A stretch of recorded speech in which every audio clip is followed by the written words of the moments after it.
قال الله تبارك وتعالى قل إن كنتم تحبون الله فاتبعوني يحببكم الله وقال رسول الله صلى الله عليه وسلم تركت فيكم أمرين لن تضلوا ما تمسكتم بهما كتاب الله وسنة رسوله أو كما قال عليه الصلاة والسلام আমরা সবাই একবার দরুদ শরীফ পড়ি اللهم صل على محمد وعلى آل محمد كما صليت على إبراهيم وعلى آل إبراهيم إنك حميد مجيد اللهم بارك على محمد وعلى آل محمد كما باركت على إبراهيم وعلى آل إبراهيم إنك حميد مجيد বাংলাদেশ মুজাহিদ কমিটি উত্তরখান থানা শাখার উদ্যোগে আয়োজিত আজকের এই ওয়াজ ও হালকা জিকিরের মুবারক মজলিসে আল্লাহ রাব্বুল ইজ্জত ওয়াল জালাল আমাদেরকে দুনিয়ার সকল কাজ থেকে ফারিক করে জান্নাতের এই বাগানে আসার বসার কথা বলার কথা শোনার তৌফিক দান করেছেন। আমরা সবাই একবার অন্তরের অন্তঃস্থল থেকে আল্লাহ রাব্বুল ইজ্জত ওয়াল জালালের দরবারে কালেমাতুশ শুকর আদায় করি আলহামদুলিল্লাহ। জোরে বলেন না সবাই আলহামদুলিল্লাহ। আমার আগে আমার অত্যন্ত শ্রদ্ধাভাজন শেখ ফজলে বারী মাসউদ হাফিজাহুল্লাহ তিনি যেখানে আলোচনা রেখে গিয়েছেন সেখান থেকে আমি শুরু করব ইনশাআল্লাহ। শুনেন, আমি একটু তিতা কথা বলি, আজকে আরো বেশি তিতা কথা বলবো ইনশাআল্লাহ। আল্লাহ রাব্বুল ইজ্জত ওয়াল জালাল পবিত্র কোরআনে বলেন কুল ইন কুনতুম তুহিব্বুনাল্লাহ। প্রথম পরিচয় বুঝেন, আমরা বিশ্বাস করি আমাদের ঈমান আমাদের রব একমাত্র আল্লাহ। আমাদের রব একমাত্র আল্লাহ। বলেন না, আমাদের রব একমাত্র আল্লাহ। এজন্য একজন মানুষ যদি ইসলামের ঘরে প্রবেশ করতে চায়, একজন মানুষ যদি ইসলামের সীমা প্রবেশ করতে চায়, মোটা দাগে মোটা কনসেপ্টে প্রথম দুটি আকীদা আছে। একটা আকীদার নাম হলো তাওহীদ, আরেকটা আকীদার নাম হলো রিসালাত। এজন্য আপনি কালিমা তয়্যিবায় যান, আপনি তাওহীদও পাবেন, আপনি রিসালাও পাবেন। আপনি কালিমা শাহাদায়ও যান, তাওহীদও পাবেন, রিসালাতও পাবেন। তাওহীদ বলা হয় লা ইলাহা ইল্লাল্লাহ, রিসালা হলো মুহাম্মাদুর রাসূলুল্লাহ। আপনি কালিমা তয়্যিবার প্রথম অংশ পাবেন তাওহীদ লা ইলাহা ইল্লাল্লাহ। আপনি কালিমা শাহাদার প্রথম অংশ পাবেন তাওহীদ আশহাদু আল্লা ইলাহা ইল্লাল্লাহ ওয়াহদাহু লা শারীকা লাহু। আপনি কালিমা তয়্যিবার দ্বিতীয় অংশে যান, আপনি পাবেন রিসালাত মুহাম্মাদুর রাসূলুল্লাহ। আপনি কালিমা শাহাদায় যান, আপনি দ্বিতীয় অংশে পাবেন ওয়া আশহাদু আন্না মুহাম্মাদান আবদুহু ওয়া রাসূলুহু।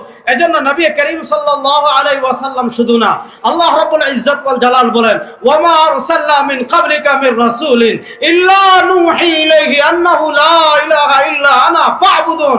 আল্লাহ রাব্বুল ইজ্জত ওয়াল জালাল পবিত্র কোরআনে বলেন ও আমার হাবিব, আপনার আগে দুনিয়াতে আমি যত নবী পাঠিয়েছি, ও আমার হাবিব আপনার আগে দুনিয়াতে আমি যত রাসূল পাঠিয়েছি, যত মানুষ দুনিয়াতে রিসালাতের দায়িত্ব নিয়ে যত রাসূল এসেছেন, নবুয়তের দায়িত্ব নিয়ে যত নবী দুনিয়াতে এসেছেন, তারা প্রথমে সেই ইবাদতের কথা বলেন নাই, তারা প্রথমে সেই নামাজের কথা বলেন নাই, তারা প্রথমে সেই রোজার কথা বলেন নাই, তারা প্রথমে সেই হজের কথা বলেন নাই, তারা প্রথমে সে কোনো আহকামের কথা বলেন নাই।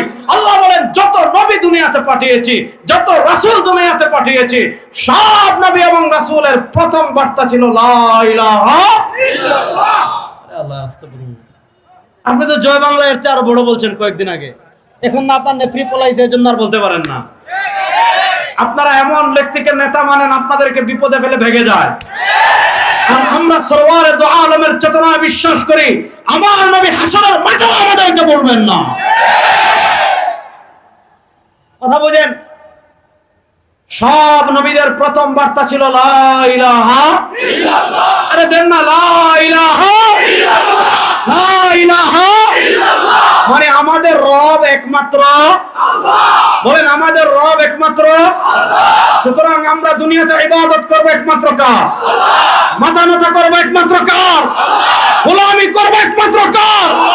আইন মানবো একমাত্র কার? আমরা কোন মানুষের তন্ত্র মন্ত্রে বিশ্বাস করি না। দুনিয়াতে আল্লাহ আমাদেরকে সৃষ্টি করেছেন, গোলামি করবো আল্লাহ, আইন মানবো একমাত্র আল্লাহ।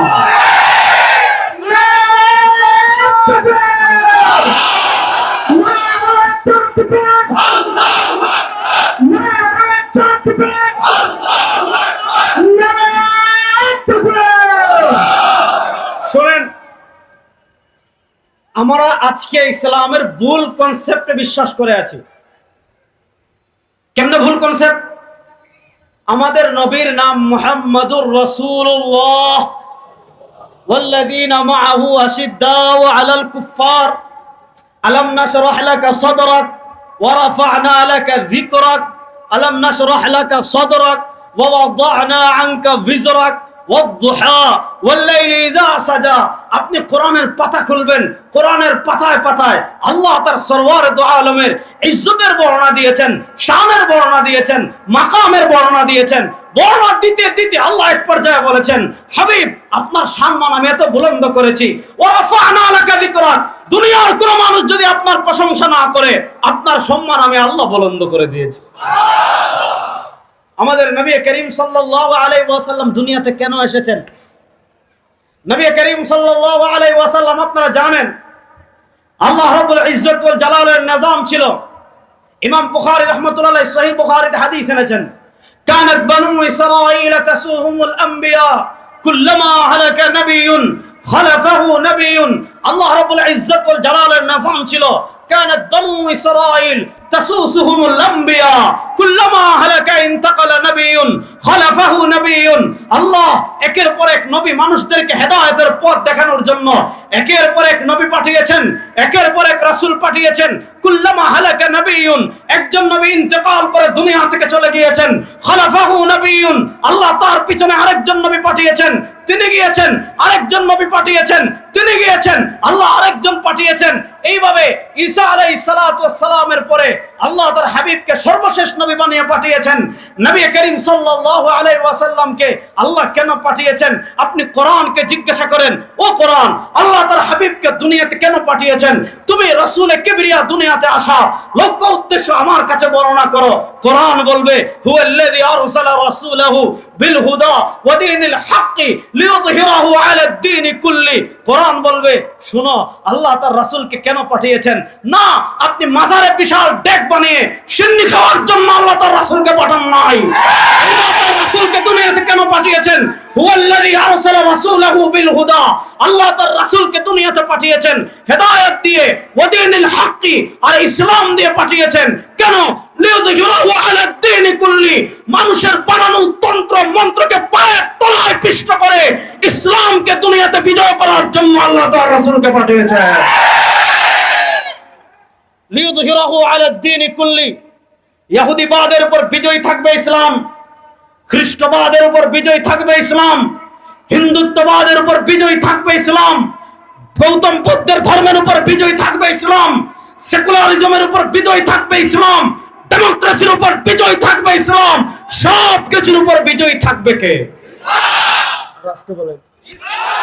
সব কিছুর উপর বিজয় থাকবে কে? এবার আমি আপনাদেরকে ইতিহাস শোনাই। ব্রিটিশরা 1947 আমাদের থেকে বিদায় নিয়েছে। আপনারা জানেন, আপনারা সবাই তৈমুর লঙ্গের ইতিহাস জানেন। তিনি সমরকন্দ থেকে এসেছিলেন ভারত উপমহাদেশে। লম্বা তৈমুর লঙ্গের বংশের ছিলেন বাবর। বাবরের মাধ্যমে পানিপথের যুদ্ধে তিনি বিজয়ী হয়ে প্রথম ভারত উপমহাদেশে সর্বশেষ যে মুসলমানদের যে সাম্রাজ্য ছিল, মুঘল সাম্রাজ্যের কথা জানি। মুঘল সাম্রাজ্য মূলত বাবরের মাধ্যমে এসেছে। বাবর হইল, আমরা মুঘল সাম্রাজ্যের অনেক বাদশার কথা জানি, হুমায়ুনের কথা জানি, বাবরের কথা জানি, আওরঙ্গজেবের কথা জানি, বাদশা আকবরের কথা জানি, যে দিন এলাহি আবিষ্কার করেছিল। আমি খুব সংক্ষেপে বলছি। 1803 সালে ইংরেজরা চলে বলে কোলে কৌশলে মুঘল সাম্রাজ্য থেকে, মানে সাম্রাজ্য ভারত উপমহাদেশ মানে বাংলাদেশ, ভারত, পাকিস্তান, এই তিন রাষ্ট্র এক রাষ্ট্র ছিল। এই তিন রাষ্ট্রের স্বাধীনতা তারা ছিনিয়ে নেয়। আপনারা খুব সহজ করে আমি বলছি, আর মুসলমানদের রাষ্ট্র ছিল না, মুসলমানদের ক্ষমতা ছিল না। শাহ আব্দুল আজিজ মুহাদ্দিস দেহলভী রাহিমাহুল্লাহ ভারতকে দারুল হরব ঘোষণা করেছিলেন, মুসলমানরা স্বাধীনতার যুদ্ধে ঝাঁপিয়ে পড়েছিল। আপনারা জানেন শহীদ আহমদ শহীদ বেরলভী রহিমাহুল্লাহ বালাকোটে শহীদ হয়েছিলেন। ইমাম জামিন আপনারা জানেন শামেলের যুদ্ধে শহীদ হয়েছিলেন। কাসিম নানতবী রহমতুল্লাহ আলাইহি, রশিদ আহমদ গাঙ্গুহি রহিমাহুল্লাহ, হাজী ইমদাদুল্লাহ মুহাজির মক্কি রহিমাহুল্লাহ, আমাদের আকাবির বুজুর্গরা আপনারা জানেন তারা আপনার এই থানা ভবনকে ইসলামিক স্টেট প্রতিষ্ঠা করে ব্রিটিশের বিরুদ্ধে জিহাদ করেছিলেন। শেখুল হিন্দ মাহমুদ হাসান দেওবন্দি রহিমাহুল্লাহ তিনি কি করেছিলেন? রেশমি রুমাল কি করেছিলেন? রেশমি রুমাল আন্দোলন প্রতিষ্ঠা করেছিলেন। আজকে যারা তোমরা আমাদের বিরোধিতা করো, আজকে যারা সিন্নি খেয়ে আমাদের বিরুদ্ধে কথা বলো, তাদের বাপ দাদারা ব্রিটিশের দালাল ছিল, তোরা আওয়ামী লীগের দালাল।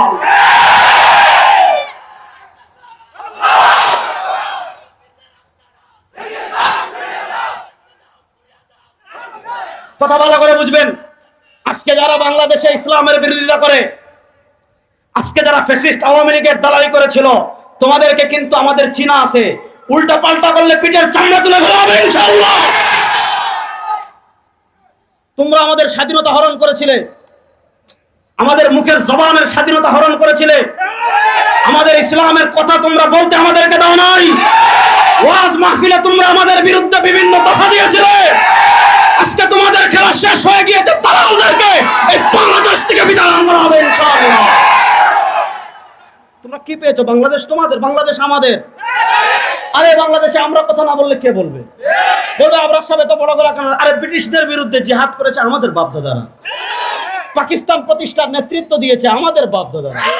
পাকিস্তান আপনারা জানেন 1947-এ যখন দেশ বিভক্ত হলো, আমি খুব সংক্ষেপে আপনাদেরকে বলছি, 1947-এ ব্রিটিশের বিরুদ্ধে লম্বা জিহাদ হলো, ব্রিটিশের বিরুদ্ধে লম্বা জিহাদ হলো, সিপাহী বিপ্লব হলো।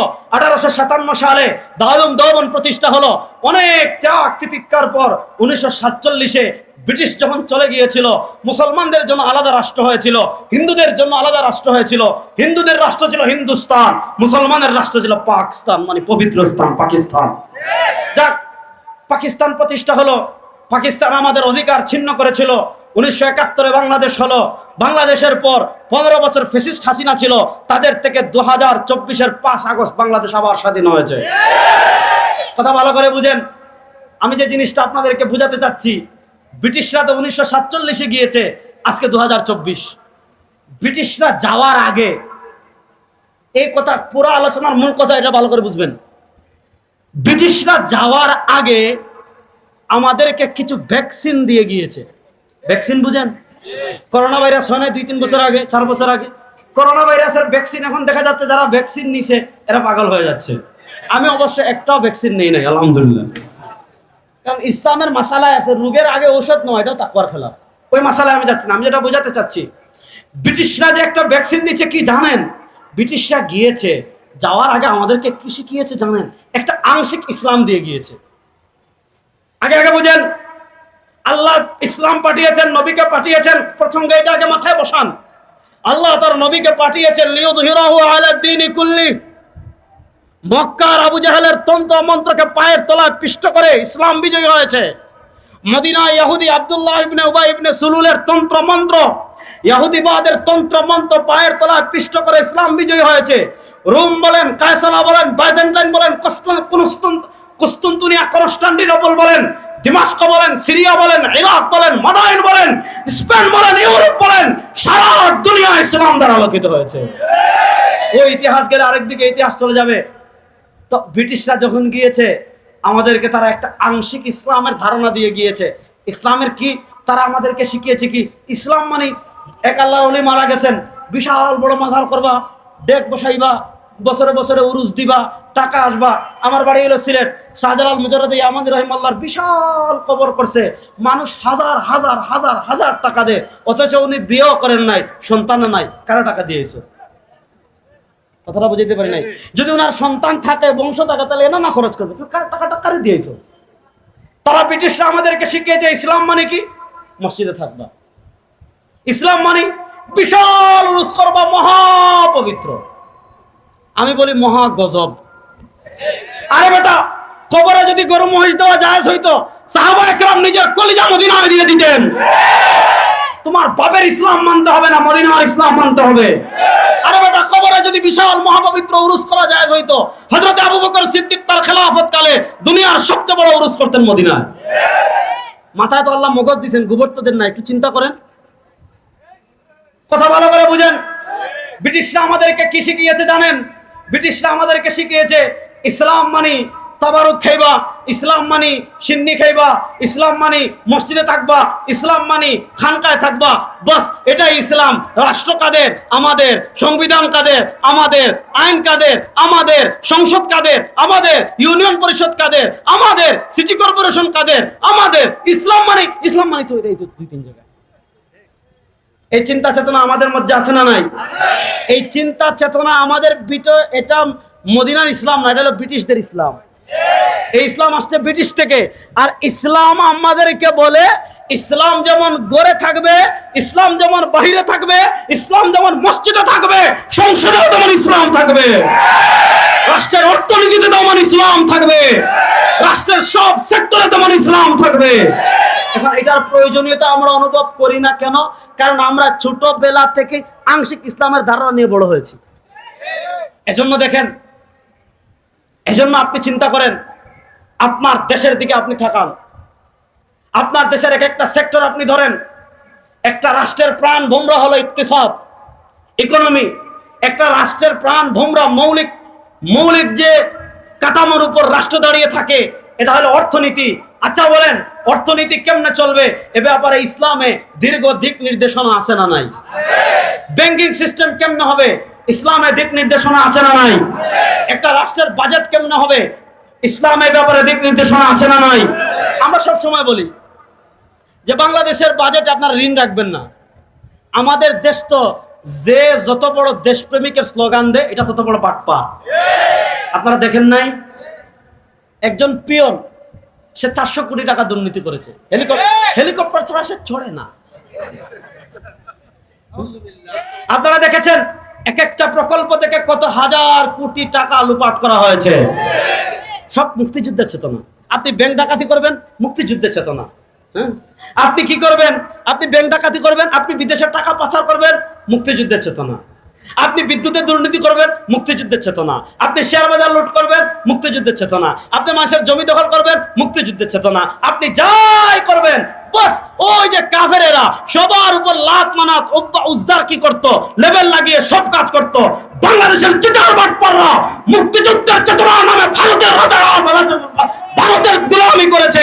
পাকিস্তানের রাজাকারদের যেমন বিচার হয়েছে, এই বাংলাদেশে ভারতের রাজাকারদের বিচার হবে ইনশাআল্লাহ। আমাদেরকে বলে আমরা পাকিস্তানি রাজাকার, হুজুরদের হয় না? দেখবেন শাহবাগী নাস্তিক যেগুলো আছে, এখন আপনারা কোথায় আসেন? খালি মরে বাবা রে বাবা, টেলিভিশন টক শো, মানে খুঁজে পাওয়া যাইতো না। খালি শাহবাগী মুক্তিযুদ্ধের চেতনা এখন কই?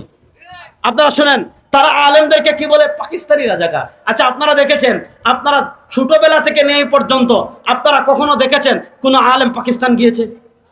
বাংলাদেশ থেকে ভয়ে পাকিস্তান গিয়েছে?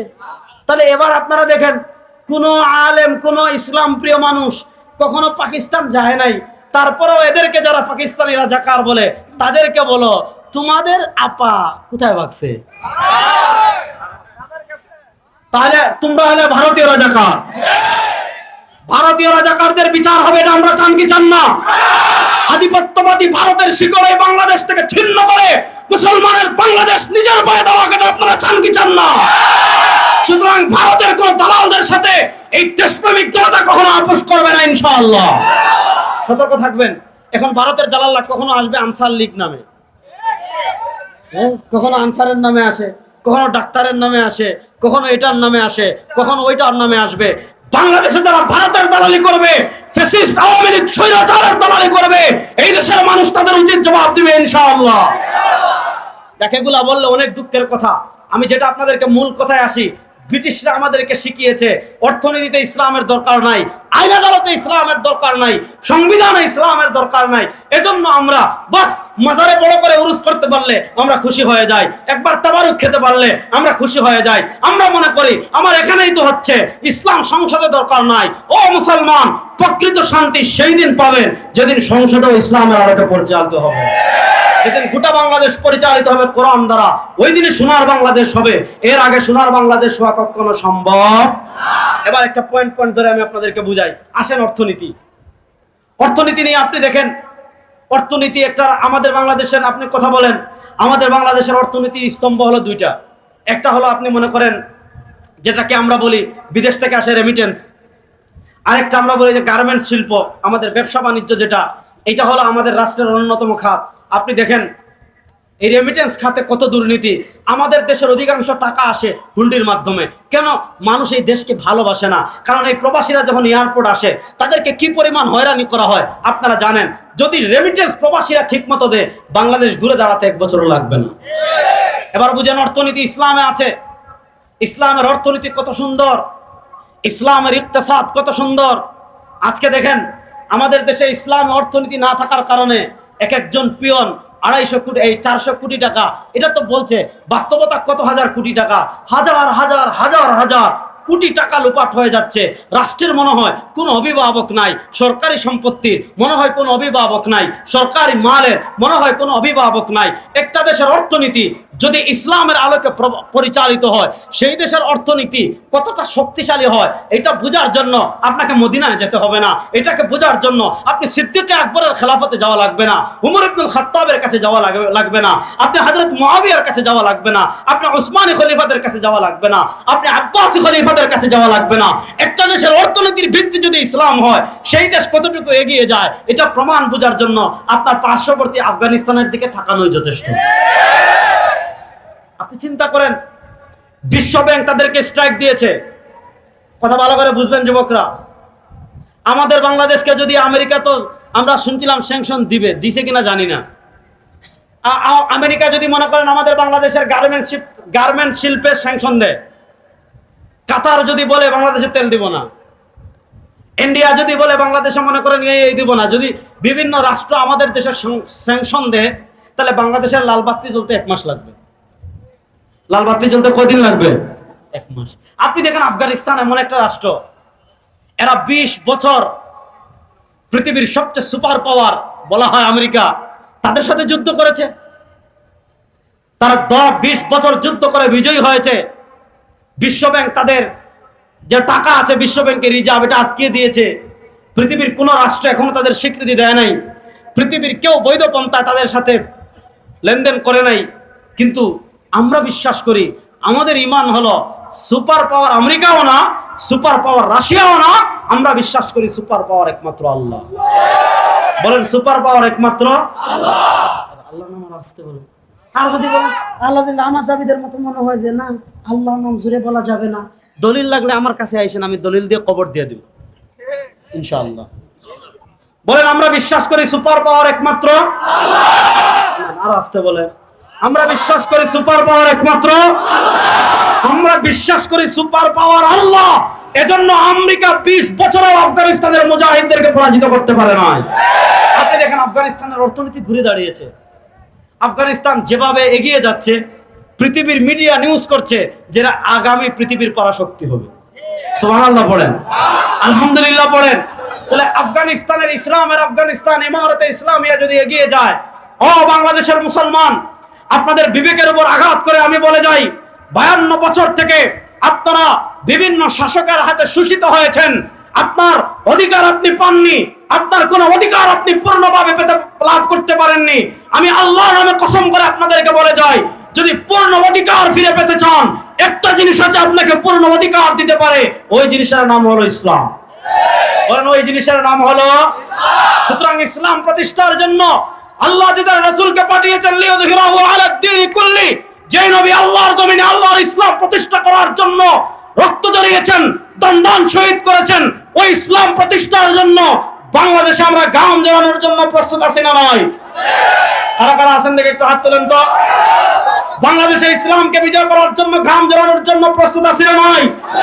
যদি আপনি সরওয়ারে দু আলমের আদর্শ প্রতিষ্ঠার জন্য মেহনত করেন, আপনার নেতা তো এমন, যখনই দেখছে ক্ষমতা নাই, আরে আমরা তো 17 বছর থেকে আওয়ামী লীগের জেল জুলুম কত কিছু সহ্য করে উলামায়ে কেরাম, এই দেশপ্রেমিক মুসলমান 17 বছর ধরে ঠিকই আছে, আর তোমরা ক্ষমতা ছাড়া 2 ঘন্টাও টিকতে পারো না, 2 ঘন্টাও টিকতে পারো না।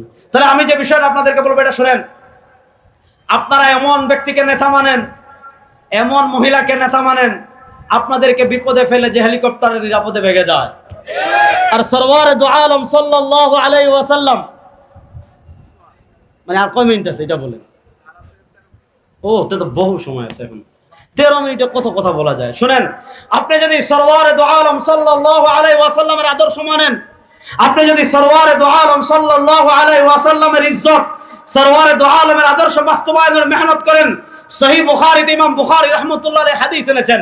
নবী করিম সাল্লাল্লাহু আলাইহি ওয়াসাল্লাম বলেন, আনা ফারাতুল লাকুম ইনদাল হাউদ ইয়াউমাল কিয়ামা, আমার উম্মত শুনো, তুই যখন কিয়ামতের মাঝে উঠবি, আমি নবী হাউজে কাউসারে ফুল নিয়ে তোদেরকে অভিনন্দন জানাবো।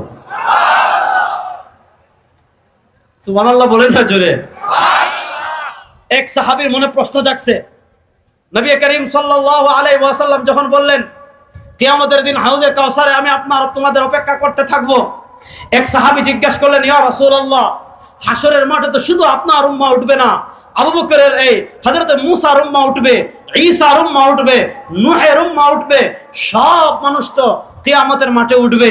আপনি না হয় আবু বকরকে চিনবেন, আবু বকরকে আপনি দেখেছেন, আপনি না হয় ওমরকে চিনবেন, ওমরকে আপনি দেখেছেন, আপনি না হয় উসমানকে চিনবেন, উসমানকে আপনি দেখেছেন, আপনি না হয় সাহাবায়ে কেরামকে চিনবেন, আপনি সাহাবীদেরকে দেখেছেন, সাহাবীরা না হয় আপনাকে চিনবে, তারা আপনাকে দেখেছে। কিন্তু আপনার যে উম্মাহ 1400 বছর পর বাংলাদেশের রাজপথে বের হয়, কারো বাপের নামে স্লোগান দেয় নাই, কারো স্বামীর নামে স্লোগান দেয় নাই, আপনার যে উম্মত আপনার প্রেম ভালোবাসার হৃদয় লালন করে রাজপথে বের হয়ে স্লোগান দিয়েছিল আল্লাহু আকবার। আমাদের অন্তরে নবীর মহব্বত আছে না নাই? বড় আসতে বললেন। শুনেন, একটা কথা বলি, আপনি যদি উত্তরাখণ্ডের সব মিষ্টি খেয়ে ফেলেন, এগুলোর সাথে নবীর মহব্বতের কোনো সম্পর্ক নাই। আপনি মনে করেন হাজার হাজার মানুষ মিলে একটা বিশাল মিছিল বের করছেন, এগুলোর সাথে নবীর ইজ্জত আবরু নবীর মহব্বতের কোনো সম্পর্ক নাই। আপনি মনে করেন এই এলাকার যত গরু আছে সব গরু জবাই করে বিরিয়ানি বানিয়ে গণহারে মানুষদেরকে খাওয়াচ্ছেন, এগুলার সাথে নবীর ইশক মহব্বতের কোনো সম্পর্ক নাই। নবীর ইশক মহব্বত কি? কুল ইন কুনতুম তুহিব্বুনাল্লাহ ফাত্তাবিউনি ইউহিব্বুকুমুল্লাহ। নবীর ইশক মহব্বত যদি অন্তরে ধারণ করতে হয়, একটা জিনিস তোমাকে করতে হবে, ইত্তিবায়ে রাসূল। তোমার জীবনের সব ক্ষেত্রে নবী করিম সাল্লাল্লাহু আলাইহি ওয়াসাল্লামকে অনুসরণ করতে হবে। আজকে আমাদের দেশে আপনি গরম জিলাপি 100 কেজি কিনে আশিকের রাসূলদের ডাক দিবেন, অভাব নাই? অভাব আছে? আপনি 10-15টা গরু জবাই করে গোশত খাওয়ার জন্য আশিকের রাসূলদেরকে ডাক দিবেন, অভাব নাই? হাজার হাজার আশিকের রাসূল। কিন্তু আল্লাহ নবীর ইজ্জতের হেফাজতের জন্য যদি রক্ত দেওয়ার প্রয়োজন হয়, আল্লাহ নবীর দ্বীন প্রয়োজনের জন্য, দ্বীন প্রতিষ্ঠার জন্য যদি জীবন দেওয়ার প্রয়োজন হয়, তখন এদেরকে আর খুঁজে পাওয়া যায় না। এটা সুবিধাবাদ জিন্দাবাদ। তা আমি আপনাদেরকে যে কথাটা বলতেছি এই কথা বুঝেন। সাহাবী জিজ্ঞাসা করলেন, ইয়া রাসূলুল্লাহ, 1400 বছর পরে আপনার যে উম্মাহ আসবে, সেও তো আপনাকে মহব্বত করত, সারা দুনিয়া যখন অন্ধকার হয়ে যেত আপনার ওই আশিক বান্দা গভীর রাত্রে উঠে পড়তো, আল্লাহুম্মা সাল্লি আলা মুহাম্মদ ওয়া আলা আলি মুহাম্মদ কামা সাল্লাইতা আলা ইব্রাহিম ওয়া আলা আলি ইব্রাহিম ইন্নাকা হামিদুম মাজিদ। ওগো আল্লাহর নবী, আপনার যে উম্মাহ 1400 বছর পরে দুনিয়াতে এসে আপনাকে ভালোবাসতো, হাসরের মাঠে সব নবীর উম্মতের মধ্যে সেও উঠবে। সে তো দুনিয়াতে আপনাকে দেখে নাই, আপনিও দুনিয়াতে তাকে দেখেন নাই, তাকে হাসরের মাঠে আপনি কেমনে চিনবেন যেটা আপনার উম্মত? বলে না সুবহানাল্লাহ। নবী করিম সাল্লাল্লাহু আলাইহি ওয়াসাল্লাম জবাব দিচ্ছেন, আরাইতা লাউ আন্না রাজুলান লাহু ফারাসুন গুররুন মুহাজ্জালুন বাইনা দুহমিন ওয়া বুহমিন। আরাইতা লাউ আন্না রাজুলান লাহু ফারাসুন গুররুন মুহাজ্জালুন বাইনা দুহমিন ওয়া বুহমিন। ও আমার সাহাবীরা, ও আমার উম্মতেরা, তোমরা আমাকে একটা প্রশ্নের জবাব দাও। কি প্রশ্নের জবাব দাও? আরাইতা লাউ আন্না রাজুলান লাহু ফারাসুন গুররুন মুহাজ্জালুন বাইনা দুহমিন ওয়া বুহমিন। এক ব্যক্তির কাছে 1000 ঘোড়া আছে, এক ব্যক্তির কাছে 1000 ঘোড়া আছে। এই 1000 ঘোড়া সব সাদা, এই 1000 ঘোড়া সব কালো। এই 1000 ঘোড়ার ভিতর যদি একটা ঘোড়া চান কপালি হয়, যার পাটা সাদা, যার চেহারাটা সাদা, যার কপালটা সাদা, ও মুসলমান, হাবিবে কিবরিয়া সাল্লাল্লাহু আলাইহি ওয়াসাল্লাম তার উম্মতকে প্রশ্ন করেছেন, আমার উম্মত বলো, 1000 ঘোড়ার ভিতর একটা ঘোড়া যদি চান কপালি হয়, 1,00,000 ঘোড়ার ভিতর 2টা ঘোড়া যদি চান কপালি হয়, মালিকের ওই চান কপালি ঘোড়া খুঁজে বের করতে কোনো কষ্ট হয়? বলেন না কোনো কষ্ট হয়? নবী করিম সাল্লাল্লাহু আলাইহি ওয়াসাল্লাম বলেন, ইন্না উম্মতি ইউরাদুনা ইয়াওমাল কিয়ামা, ইন্না উম্মতি ইউরাদুনা ইয়াওমাল কিয়ামাতি গুররান মুহাজ্জালিনা মিন আসারিল ওয়াদু, ফামান ইসতাতাআ আন ইউতিলা গুররাতাহু ফালইফআল। ইন্না উম্মতি ইউরাদুনা ইয়াওমাল কিয়ামাতি গুররান মুহাজ্জালিনা মিন আসারিল ওয়াদুই। আমার যে উম্মত, সারা বাংলাদেশের মানুষ ঘুমিয়ে যায়, আল্লাহর পাগল বান্দা ঘুমায় না, গভীর রাতে উঠে 2 রাকাত নামাজ পড়ার জন্য সে যখন ওযু করে, ওযু করতে তার হাত ধৌত করে, পা ধৌত করে, চেহারা ধৌত করে, সরওয়ার দু আলম সাল্লাল্লাহু আলাইহি ওয়াসাল্লাম বলেন, আমার উম্মত শুন, তুই যে ওই গভীর রাতে রবের সাথে তোর সম্পর্ক তৈরি করার জন্য উঠে তুই ওযু করেছিলে, হাত ধৌত করেছিলে, পা ধৌত করেছিলে, চেহারা ধৌত করেছিলে, হাবিব কিবরিয়া আলাইহিস সালাম বলেন, আল্লাহর জাতের কসম করে বলি, কিয়ামতের দিন সব নবীর উম্মতেরা উঠবে, কারো চেহারা জলজল করবে না, কারো হাত জলজল করবে না, কারো পা জলজল করবে না। যারা মুস্তাফা কামলিওয়ালার আদর্শ বাস্তবায়নের জন্য আল্লাহ নবীর দিন ইবাদতের মেহনত করবে, তাদের চেহারা, নূর, পা কিয়ামতের দিন নূরে জলজল করতে থাকবে। নবী দেখবেন যার চেহারা জলজল করে, পা জলজল করে, হাত জলজল করবে, হাবিব চিনে ফেলবেন, এটা নূহের উম্মাহ হতে পারে না, এটা ঈসার উম্মাহ হতে পারে না, এটা ইব্রাহিমের উম্মাহ হতে পারে না, এটা তো আমার উম্মত। হাবিব বলবেন, আয় আমার হাতে হাউজে কাউসারের পানি পান করে তোর কলিজা ঠান্ডা করে। আপনি মিয়া বাবার নামে স্লোগান দিবেন আর স্বামীর নামে স্লোগান দিবেন, হাউজে কাউসারের পানি পান করবেন, এত সহজ না। কুল ইন কুনতুম তুহিব্বুনাল্লাহ ফাত্তাবিউনি ফাত্তাবিউনি, ইত্তিবায়ে রাসূল, রাসূলুল্লাহ সাল্লাল্লাহু আলাইহি আনুগত্য। রাসূলুল্লাহ সাল্লাল্লাহু আলাইহি আনুগত্য মানে কি? রাসূলুল্লাহ সাল্লাল্লাহু আলাইহি সব কাজ, মিন কাউলিন আও ফি'লিন আও তাকরিরিন। রাসূলুল্লাহ সাল্লাল্লাহু আলাইহি আদর্শ মানতে আপনারা প্রস্তুত আছেন না নাই? কারা কারা প্রস্তুত? আল্লাহ সবাইকে হাউজে কাউসারের পানি পান করার তৌফিক দান করুন।